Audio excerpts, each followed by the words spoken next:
अम्मी एक बार ये वीडियो देखो, फिर मैं आपको कुरान सुनाऊंगी। अच्छा ठीक है।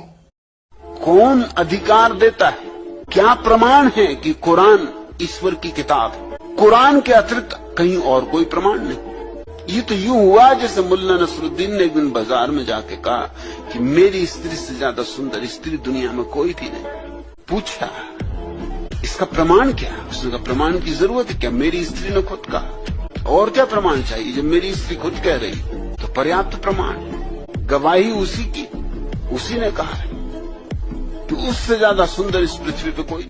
बेशक हर चीज का एक प्रमाण होता है, लेकिन कुरान के प्रमाण के लिए नसरुल्लाह की बीवी की खूबसूरती या ओशो की नास्तिक मेंटेलिटी की मिसाल देना उचित ही नहीं है, जबकि अल्लाह ने कुरान में उसका प्रमाण ही नहीं बल्कि चैलेंज भी किया है।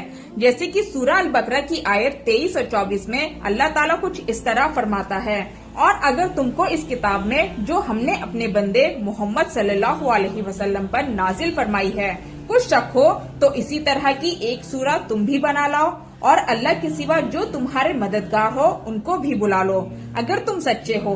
लेकिन अगर ऐसा ना कर सको और हरगिज नहीं कर सकोगे तो उस आग से डरो जिसका ईंधन आदमी और पत्थर होंगे और जो काफिरों के लिए तैयार की गई है।